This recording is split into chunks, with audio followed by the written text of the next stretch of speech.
సాక్షాత్ శివుడే అన్నం కోసం భిక్షం అడిగాడు. అందుకు కారణం పార్వతే.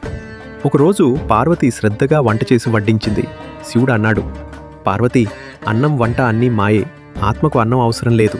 ఆ మాటలు విన్న పార్వతి గుండె గాయపడింది. ప్రేమతో వండిన అన్నాన్ని మాయ అన్నాడు.